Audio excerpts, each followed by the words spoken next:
Today I'm going to be talking about the essay that I submitted to a contest to win $10,000. I'm going to be talking about the contest that I wrote into, the software that was used as a part of the contest to grade my essay, and the editing process that I went through in order to make the best essay that I possibly could. So, with that being said, I'm going to share my screen and go through some of the steps. So, to start, the first thing I'm going to show you is the essay contest and what the details of the contest were so that I can have a basis to talk about the rest of the essay that I wrote and why I chose the essay that I wanted to do. So here is the draft of what the essay contest was about. So uh, the $1,000 contest that was being given to the best essay of 2025 is from this fellow from O'Shaughnessy Ventures named Michael Dean. He has this Substack, which is the blog website, and also this software that he developed called Essay Architecture. And what it does is it grades your essay along various patterns that all of the best essay writers have in their work. And so that's a summary. And so now I'm going to talk about this essay contest and what it was. So the essay contest, the prompt that we were writing about, put very simply, was what's it like to live in 2025? And then it says, write an essay about a specific moment you experienced in 2025, an event, trend, media, technology, or relationship that exemplifies both our current zeitgeist and our timeless nature. And so he goes on and says a lot of things within this essay, which is basically just a contest announcement that's announcing all of the things that are being considered to pick the best essay possible. So he says the hope of the prompt of that I just read to you, which is what's it like to live in 2025, is that they will be able to curate a collection of independent thinkers who use personal experience to make sense of our society. And so it's only right that the way that they wanted us to approach the prompt or approach the essay contest is with an angle that is most exciting for us, most exciting for me in particular, for what I wrote. So the questions that had to be asked was, what feels significant to you this year? And what might that reveal about our culture? And then he says, it's okay if it's extremely subtle and unexpected. The prompt should be invisible. And while there are some of these details about the prompt and how to approach it, I really kind of took it with the knowledge that I knew where I wanted to, or rather, I kind of just let the prompt pull what it wanted out of me. So how do I describe that? So essentially, I thought about all the things that I experienced in 2025. And of course, one of the milestones from the year was this. Basically, I had wrote a series of articles that ended up being picked up by the Austin, Texas-based conference, South by Southwest. And that was very important to me because it was a big career moment. And I wanted to do something that would capture the way that the moment was significant and then map it onto some of the things that I had been experiencing over the course of the year. So I'm going to talk a little bit more about that, but wanted to give you a summary just for now. So he says, now, with approaching the prompt in this way, you could either start with experience or start with culture. I thought because, like they said, you have to talk about what feels significant to you from the year, that it made sense to just start with an experience of mine. And so, with that being said, I started moving. And so ultimately, I want to talk about the criteria that the essays were being judged on and how that relates to everything that I wrote. But I think it's best served if we just get into the writing right now that we've gone through what the essay contest was about. So here is what, go back, sorry. This is what my essay was graded out of 5. So in Michael Dean's Substack, he talks about the various like tiers of writing. He says that based on all of the essays that he's analyzed as a part of this software that I'm showing, which basically you upload your essay into this software and then it grades it on various objective criteria, that from a 3 to a 4 is a good essay, and from a 4 to a 5 is a great essay, and a 5 out of 5 is world class. And so what the software does is once I uploaded my essay here, it graded all of the parts of my essay on each of these types and then took the average, and the average objective grade on my essay was 3.5 out of 5. Now, it's really interesting to look at this visual because one thing it shows is the blue ones obviously being the best, yellow being second best, and red being the lowest. So what that means is anything that's in blue, I had an average of a 4, so a great essay. So here it shows that the experience that I use in the essay, my personal experience, the references that I use, the microcosm and catalysts, as well as various others. I won't list them all out, but essentially, let's take a step back because I know we're kind of getting really deep into the grading of each of the parts of the essay, and I want to start and just talk about my essay. So here is what my essay looks like. So this was my essay. Essentially, I wrote an essay called Get This Photograph. And the summary of the essay is that I used the story of me speaking at South by Southwest in the process of finding my videographer who did the video recording the South by Southwest panel. And I compared the process of finding someone to do the video and capturing something on film to the process of writing and the need to communicate vivid ideas, and the fact that writing can sometimes not actually capture everything that you want to say. And so I really tried to get that across in the piece. Now, with that being said, this was easily, let me zoom in here. This essay, this isn't the final one that ended up being submitted. This was the final one, I think. So it was approximately 5,000 words. But if I was to read it, maybe talk through some of this, I can maybe speak about what the main parts of the essay was. So I'm going to start by just reading it, and then I'll talk about how I came up with each of these things. It starts by saying, I was sitting in a rocking chair in my grandmother's attic when the LinkedIn notification flashed on my phone. A direct message, 8 lines long, but I stopped reading after the first 2 words. Panel approved. I jumped up, boogied down the stairs, sat with my parents and grandma at the kitchen table. Then I shared the full picture. I was going to be moderating a panel at the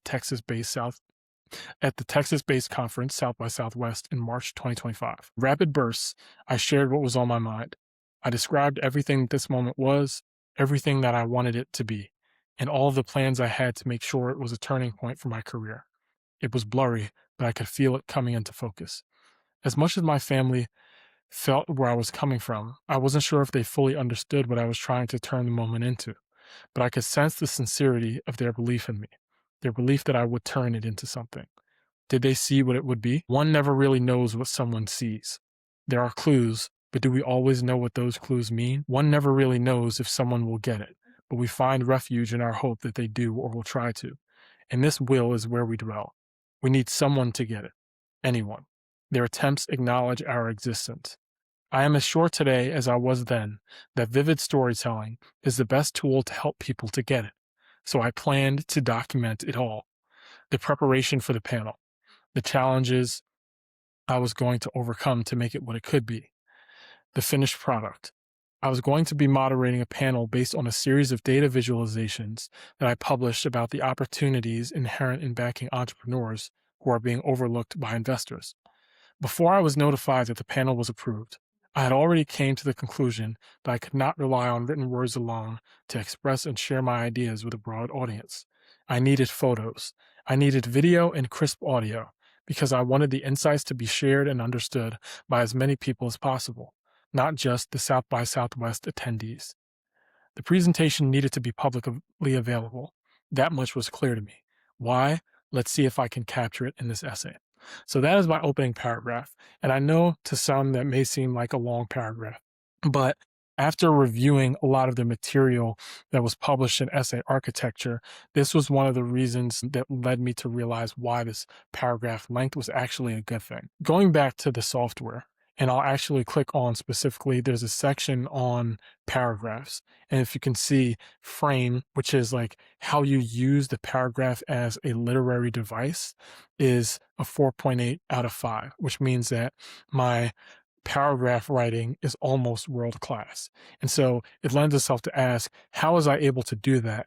And what support did this have for the rest of the essay? So, a lot of what I did in order to frame the essay properly and to make these paragraphs what they could be was follow a lot of the things that Michael Dean had said in various other videos. One of the things that he said in the video was that you want to set the scene. So you want to frame the paragraph properly and that like with an opening sentence. So the opening sentence should give you a preview into what is going to be in the whole paragraph. And then at the end of the sentence or at the end of the paragraph, it's going to summarize all of the things that you talked about, but it's going to leave it with what he says a subtextual explosion.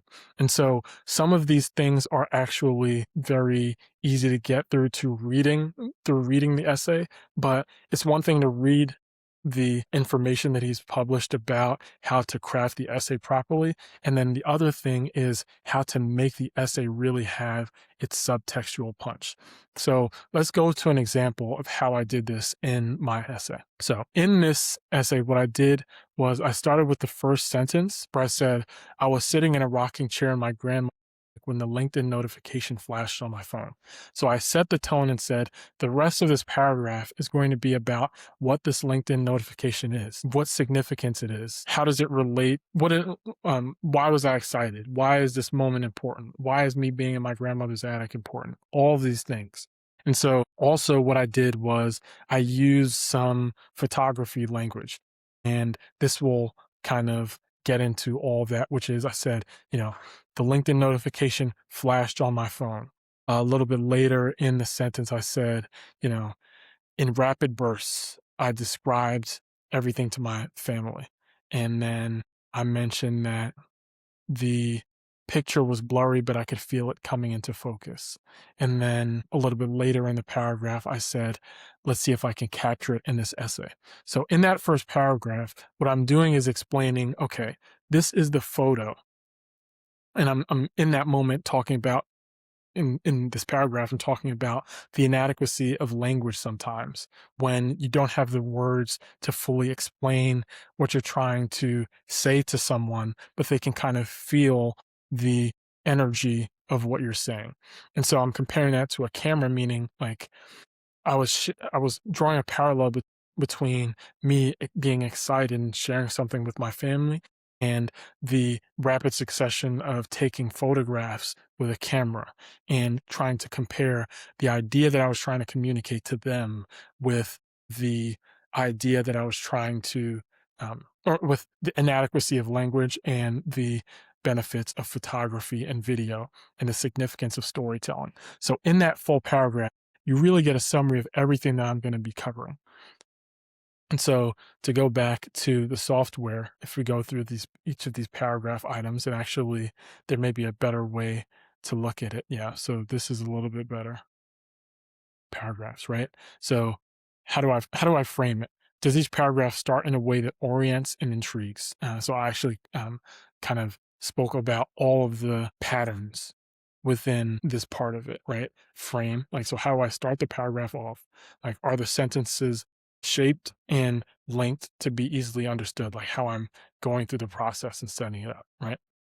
And then at the end, does it leave a subtextual explosion? And there are various reasons why some of mine, like why I couldn't get a 4 on all of these.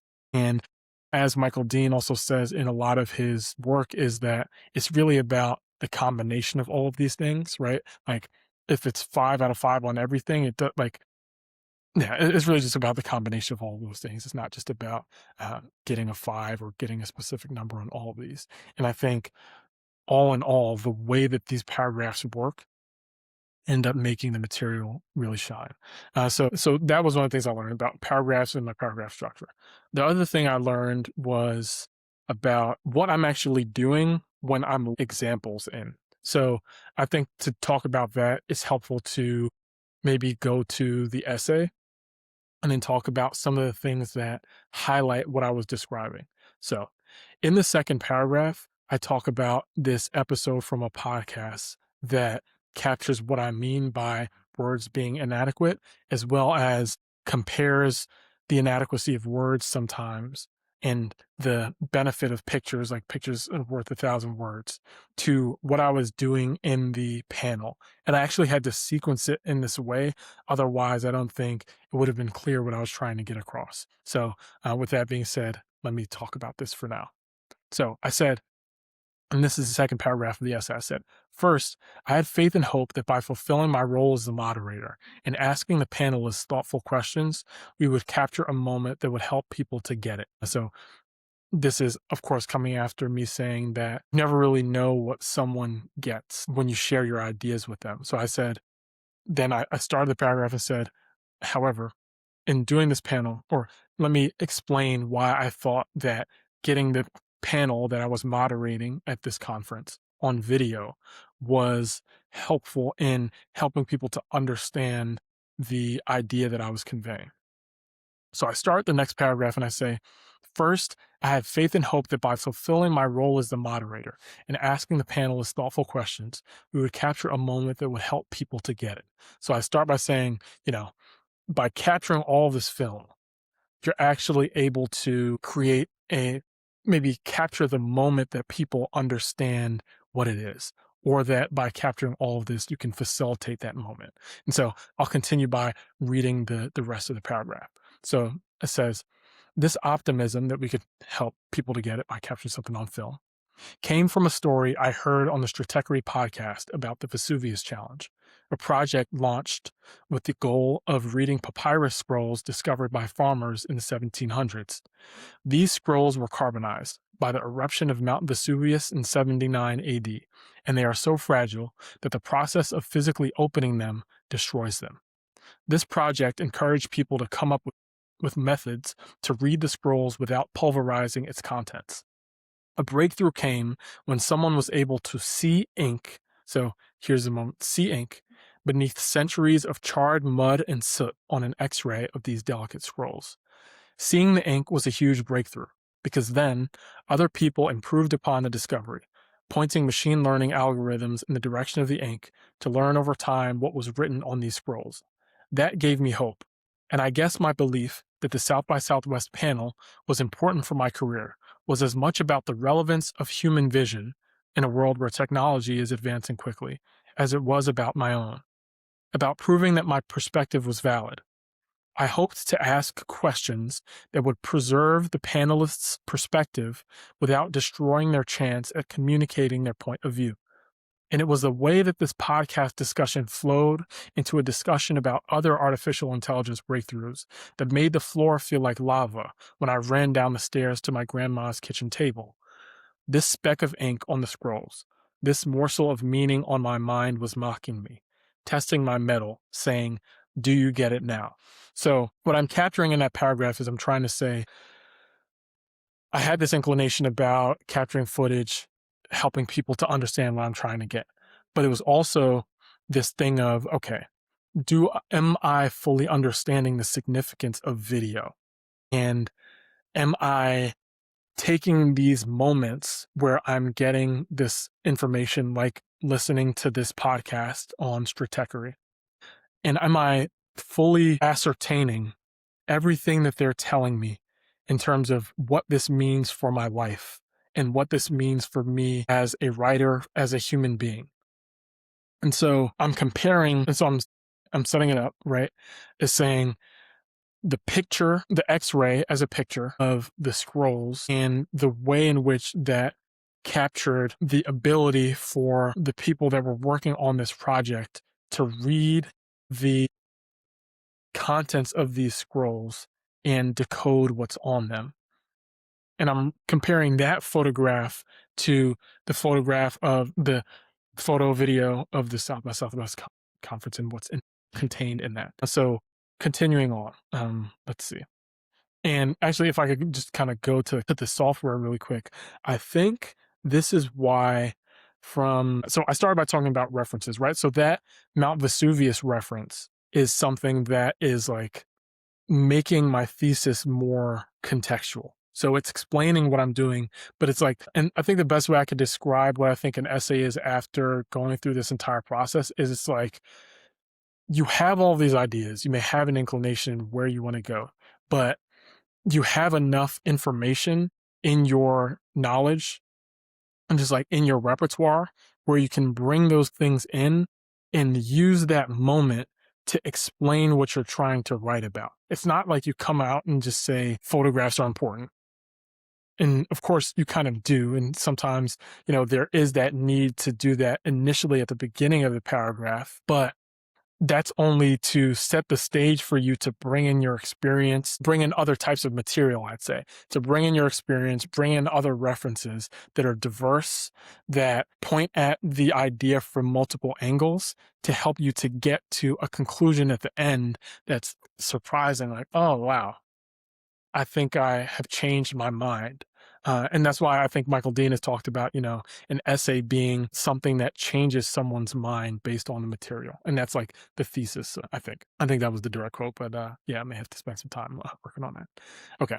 So in what I just mentioned, I kind of talked about all the ways I was bringing both experiences and references into it. And I think those are things that I'm just great at by nature of the amount of things that I read and how wide ranging the things that I try to learn about is. But I will say one of the things that I realized after going through this process was one of the reasons that argument was low relative to these other ones is because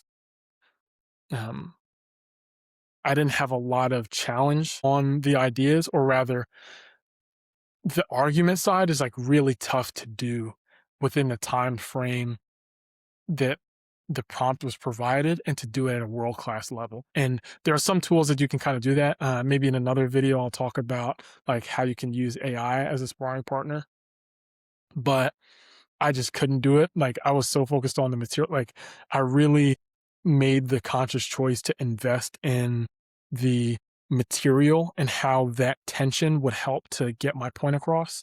And I think in doing that tension helped, like doing that naturally, I think you end up getting a good score on the argument side, but it's very hard to do great in world class without actually having someone that's like really challenging each sentence and like kind of pushing that. So yeah. Let's see. I could continue reading this essay. I'm going to try to find a part that makes a lot of sense. So, mm, yeah, let's read the whole essay. I'm just going to take a moment real quick. First video. Okay. So I think this was actually a very good. I really need to fix this camera. Like subtextual explosion. When I said, "This speck of ink on the scrolls, this morsel of meaning on my mind was mocking me, testing my mettle, saying, 'Do you get it now?'" And of course, this is probably a good time to go to this part of it where talk about sound, rhythm, and rhyme.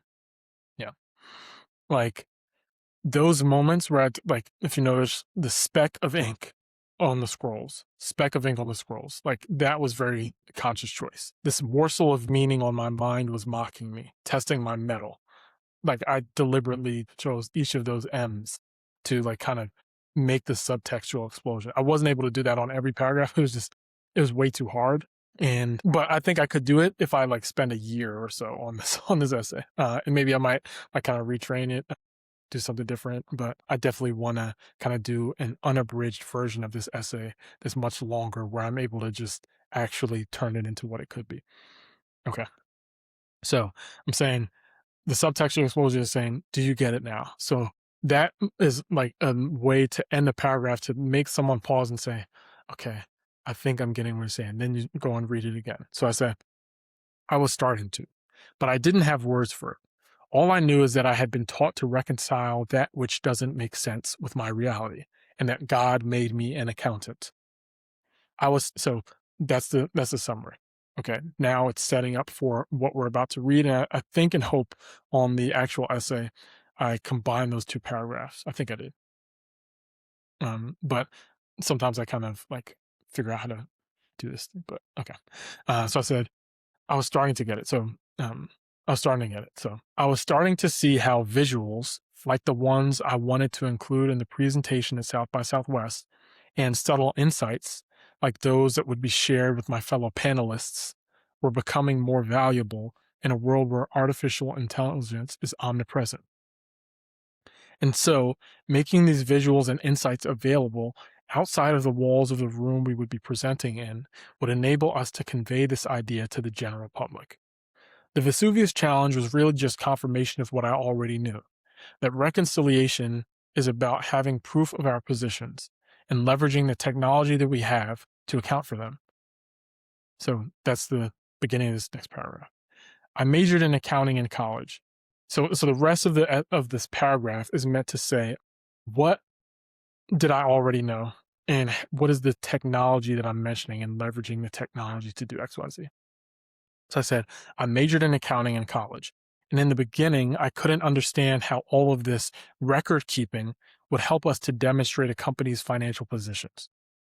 So I'm talking about recording, the parallels of recording, record keeping, comparing video to accounting and my knowledge of accounting and how those things match. So I say, I wasn't alone in kind of not understanding how all this record keeping was helpful. So I said, other students didn't get it either. So I said, we were gambling. And this is one of the visuals I was trying to capture. So we were gambling, shaking problem sets in our mind like dice, sacrificing sleep for success and stability until our professor gave us an analogy in the form of a gimbal.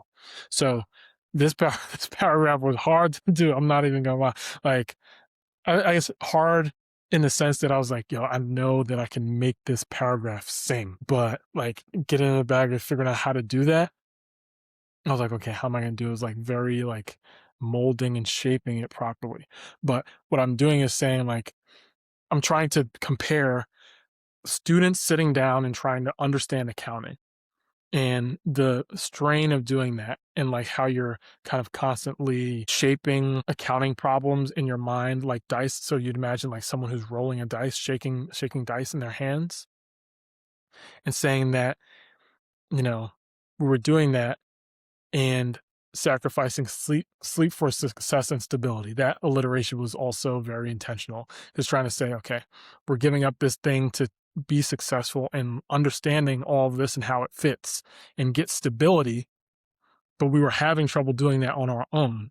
However, our professor gave us an analogy in the form of a gimbal. So what does that mean? So a gimbal is like the video, is the thing that kind of holds the camera stable. So like if you have it on your phone, like so it's not shaky, right? So I'm saying our professor's analogy was that piece of technology. So it was that technology that allowed us to have stability and that our mind could actually wrap our head around what we were doing by capturing all of these things on paper. So I said, the analogy was meant to, so here's me going into the analogy that my professor told us. The analogy was meant to explain double entry bookkeeping and the role of the two most important financial statements, the balance sheet and the income statement. So this is my professor talking. The income statement is like a video. It captures the money coming in and the money going out of a business over a period of time, said Professor Beer. The balance sheet is a snapshot. It captures the difference between what a company owns and what it owes as of a point in time. So so this is really where it all kind of wraps up because like I'm talking about how accounting is the same as a video and a photograph, right? And just like explaining what those things are. So I said, most of the time, this explanation did prevent our psyche from trembling. But my alma mater, Malloy University, was founded in 1955. And so accounting as a form of technology was older than the brick and mortar. Many of my classmates didn't get the point of it. So it was basically saying, sometimes it was helpful, but, you know, this thing that we were learning is older than the school that we were attending. So some people were like, I don't really have any interest in this very old form of technology, even if this comparison is kind of fun. It doesn't actually make you feel like this is what you're meant to do. And some people didn't choose to go with accounting, but I stuck with it. And so I actually said, I was one of those skeptical students, again with the alliteration, who had trouble with the map, but I stuck with it and became an ancient content creator. So I'm saying, I picked accounting and through mastering it, because later in the paragraph I talk about getting my CPA, that I'm an ancient content creator, meaning like I know how to do video and photos in the form of accounting and like capturing financial statements. And then now doing this on the standpoint of like writing and making video content. Okay, so to continue, let's see. So here I kind of talk about the goal of the panel, and then I kind of want to like, and you guys let me know in the comments below if you'd like me to do like a full read through of these essays. I'm kind of going through and just picking out some of the really important moments that I think are very important. But in this next half of the essay, I kind of so the and I really tried to get this across in the essay. I think it came across. My editor said that it was kind of coming across, but I know you may have to read it a couple times, so I really want to make it like very apparent, or at least I think it should be. I don't know. But basically so the panel at South by Southwest was talking about the opportunity to invest in founders that are overlooked. So after I kind of did all that setup and talked about the accounting part, right? Now it was a point to start to transition to talk about more like diving deeper into my experience with South by Southwest and actually explaining what was happening there, and then comparing that, like being overlooked, founders being overlooked to entrepreneurs, sorry, founders being overlooked, entrepreneurs being overlooked to cameras and what's happening in the venture capital ecosystem and how that's related. So here's what I did. So let me talk about this for a moment. So I started by providing a quote of Marc Andreessen talking about how, you know, it's easy for venture capitalists to not see the potential of the business that comes across their desk. And so I set that up, and I did that to position to talk about the next thing, which is to say, okay, this very prominent founder and investor, because he has both of those things, right, is saying that most investors cannot fully empathize with founders to understand that they should invest money into these people. And so I go through that, and then I move forward and I say, I agree with him because, and basically saying, you know, it's easy for certain people to be overlooked. If you have a certain type of experience, then it may not resonate with some of the people because you're kind of building something new, and it can be hard for someone to see that if you're a one of one. And so I kind of sprinkle in some personal anecdotes. I guess it could have been a little bit better here. So I said a friend of mine loaned me a book in college. They kind of talked about what, like the actual frame of what Marc Andreessen is saying. Like, are you listening autobiographically? Meaning, are you turning the other person's story into your story and filtering everything they say through their own experiences, values, and perspective? Or are you listening empathically, where you create space for those people to share their perspective and emotions, and in the process build a deeper sense of connection and understanding? So I'm saying that and say, okay, what Marc is talking about is investors listening empathically. So then you move forward and you say, okay, what does that actually mean from this perspective of this? So then I go to, I think just sequencing it like this was helpful, but I hope it came across this next sentence, which is like, I talked about how I was watching the footage of the panel in my apartment. And so in watching the footage, similar to what an earlier story that I talked about with the Vesuvius challenge and looking at the X-ray and spotting like a speck of ink that allowed them to point a machine learning algorithm at that and start to read the Vesuvius scrolls. I was trying to show that in relation to what I was doing in reviewing the footage that would ultimately help me to write this essay. Like, so more about this. So, okay, so let me just read the paragraph because I'm getting excited. It's at this point in the story that I have to kind of spoil the plot to advance it. I found someone to record the panel. And while I was watching the footage, I'm really happy with how this came out. And while I was watching the footage in my apartment and searching for clips to share on social media, I saw and heard comments made by one of the panelists with fresh ears. Most venture capitalists, capital investors, VCs, he said, so this is one of the panelists speaking. Most VCs, their aperture of what makes someone good is too small. It's too narrow. And he was, of course, making an analogy between the open-mindedness of investors and the part of a camera lens's the part of a camera's lens, the aperture, that controls the amount of light that is allowed to enter. This is what allows a camera to capture an image.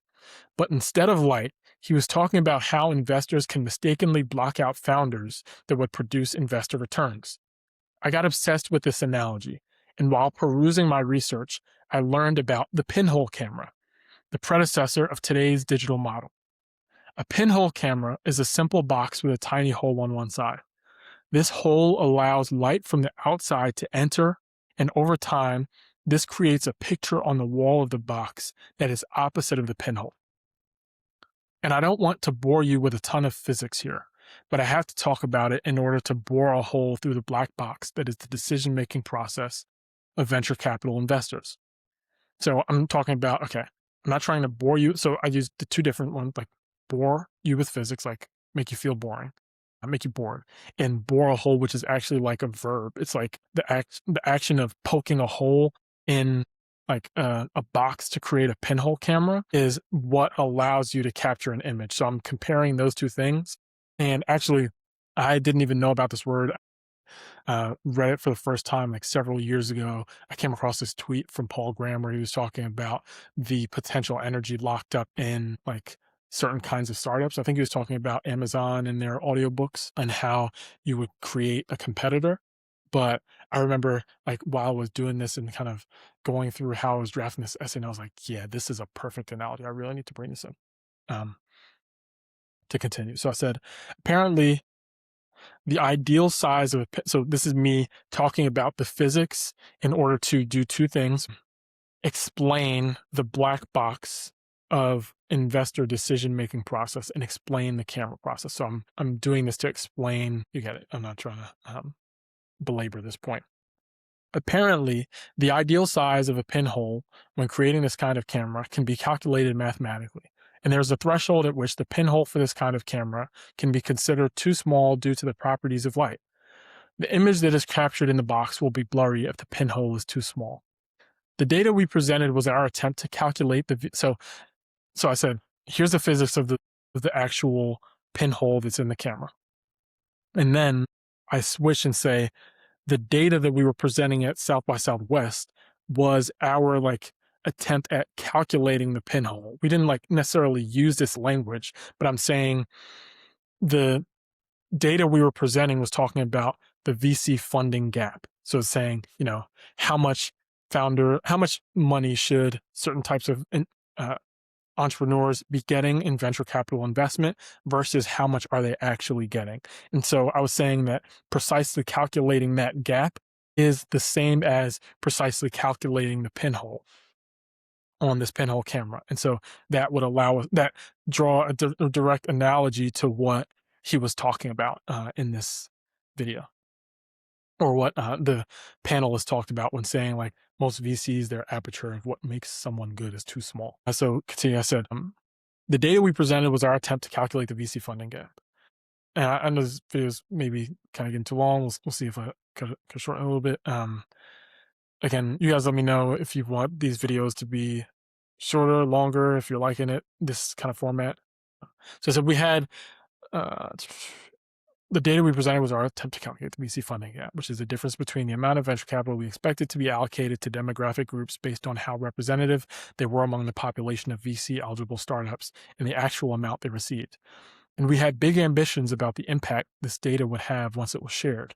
We dreamed it would activate empathy across the entire venture capital ecosystem, or at least put an end to founders blaming investors for funding disparities. So I continue, I said, but I couldn't worry about the impact this presentation could have. I had to take the small steps first. So now I'm shifting and saying, you know, we're dreaming about all of this, but I got put right back in the reality of taking things step by step. And so the next few paragraphs, or this next paragraph, I'm talking about the process of preparing for the panel. And I'm comparing that to the Vesuvius Challenge and like looking for these things that are contained within the images or photos that we captured. It wasn't like a direct comparison here, but I think the way that I kind of worded it was helpful. So I said, I couldn't worry about the impact the presentation could have. I had to take the small steps first. I needed to accept the speaker agreement. I had to sift through the sea of digital ink that erupted in my inbox once the panel approval was official. I'm saying once we did this, I got a ton of contracts, a ton of documents, images that I had to read and find the things that would enable me to do what I was trying to do at this conference. So as I scrolled through the files, the emails, the Google Drive folders, searching for a shred of evidence that this panel could be what I wanted it to be. And it could. This was my plan. Make the footage exclusively available on my Substack publication. Then apply for a commercial license to monetize the footage for years to come. This feels like the part of the essay where I should describe more of the reasons why I was so strong-willed about capturing my South by Southwest session on film. So now I was talking about, okay, why do I think, now I'm saying, okay, I went through all of this and reviewed it, and I was like, okay, I should probably explain why capturing this footage was so important to me in the first place. And it's because, so that was how I started the paragraph off. And I said, I bought tickets for a decent amount of conferences, and I've heard several great discussions while attending them. But the issue is that I was like, I can't prove to you how good they were. And I said, why? Because there's no record available of them, just vibes, just text and snapshots on LinkedIn of the frames in between the key moments. So then I'm returning to the photo images, like, people taking text and they're taking pictures, but the pictures don't everything from the discussion. So if recordings for these conference sessions are captured and made available, they are often of such low quality that there might as well not be any recordings available at all. I didn't want that to happen. The only thing that I could do to make sure that it didn't was to turn my fear into confidence. Get up and do something about it. Make sure you can get the vision across by finding the language to communicate how you want the video to look. I did that by writing it all down. So I'm shifting from saying, I need the video, here's all the reasons. But I'm getting put back into the mindset where I need to write this in order to get the video. And it's like very ironic. I was trying to really capture that irony. Okay, so let's continue. Again, let me know if this is too long. I think this is interesting. So I'm enjoying doing this. So I made a 7-page document explaining what I wanted the experience of watching the video footage to look like. In the process of doing this, I probably overexposed myself to the technical details of video production. So there, again, starting the paragraph off strong, and then I'm using photography language to explain the level of investment that I had in trying to get this to be what it could be. So I'm saying overexpose myself. But it didn't feel like overexposure to me, even if it did seem that way to other people. It honestly just felt like I was trying to make the most of my opportunity. I called the Hilton downtown Austin and found out that the square footage of the room I was going to be speaking in was 500 square feet, because I remember reading some vague advice on the internet that this was relevant to the selection of a camera lens. Honestly, I was really just pointing and shooting. So again, with the camera language, like point and shoot a camera at the image you're trying to capture. And I'm saying, I'm using that to describe how I'm trying to get what I need and get the language that I need to be able to get the video for South by Southwest. So I was just pointing and shooting for anything that would help me sharpen my communication, sharpen again, photography language with the videographer. And it was exhausting. I wondered, even if I equipped my videographer with this document, would they understand how to do what I paid them for? How much would I have to teach myself in order to tell this videographer how I wanted the video to look? I tend to have a hard time reconciling asking for help with being self-reliant. I'm losing belief in the capacity of human beings to empathize with each other and their will to do it in the first place. I generally don't like that this is happening. Part of me feels okay with this though, because I can think of several examples of how this has happened throughout history, even in my own life, and everything turned out okay. If I'm being honest, this loss of trust says a lot about my own ability to convey my thoughts. A lot of people tell me that I need to be more clear and concise. My ex said that a lot. And because so many people have told me this, I've accepted that it's probably true. But I also can't help acknowledging that in the time it takes for me or anyone to sharpen their ideas or resize them to fit another person's frame of reference, the person that gave them that feedback leaves the picture. The relationship doesn't pan out. It might be a waste of time to be concise. So in that, I'm like, this whole paragraph, I think this is probably one of the high 4.45 like paragraphs, because it's like I started with saying like I did all this writing, and at the end I'm saying like it might be a waste of time to be concise. And I'm saying like, even after doing all this, the people that tell you to be concise still may not understand what it is that you're trying to do. And so how do you go from it? How do you move on from this? How do you navigate that? And I tried to weave in a lot of my personal experience to say, acknowledge some of my shortcomings, the ways that I can do better in communicating, and then just like also giving myself some credit and like, this is a challenge for everyone. Um, so I made in the video here again. Just let me know if you want me to do this again. I think I may do another one, but since this video is getting pretty long, I think it makes sense to end. But I really want to maybe stop here, and then I'll go to some other parts that I wanted to just close on. But basically, I said after I talked about that, then I said this is what I want. I want someone to just take the picture that I give them and be able to make sense of it. I don't want to turn 30-minute Google Meet video calls with my employees into 2-hour ones because I can't control my fear that I'm not explaining my business's strategy clear enough. I don't want the world to put a patina on my vision. Perhaps this compulsion to over communicate is more of a compatibility issue than anything else. So I'm just kind of highlighting, you know, that some people can take the pictures that you give them and kind of go forward. And so, with that being said, I kind of want to go through something really quickly, which is like my main lessons from this. And actually, I don't know if I'll have time. I think in the interest of time, I'll just probably end this here. But I think I wanted to say, you know, the contest hasn't been completed yet as of this recording. The judges are still deliberating. They said that they would likely announce in January 2026. So I think they're reviewing the shortlist right now. But all in all, this was a hugely helpful process. Like the end of this essay is really good. I really need to make a part 2 of this because I love the way that this essay came together and the other references that I used. And I think you all will too. And in interest of this, like realize some of the challenges of editing. Number one, let's go through 3 things that I learned about myself in this process. Number one, I learned that I haven't really edited a piece of writing to the degree that it needs to be to consider world class. I'll edit a lot, but the type of editing that I'm doing is not, I don't say not sustainable, but it's not conducive to me creating my best work. And so I was actually really helpful that I had an editor, but there were some ways in which working with the editor wasn't like that helpful in terms of progressing me forward. Okay, so that's the first thing. The second thing that I learned is just like what my writing process should look like. And third is the format that I actually write. So I think a lot of the things, so I have some thoughts on this. So one is that, and you can kind of tell it from here, right? So on the material side, like experience is a main part of essays.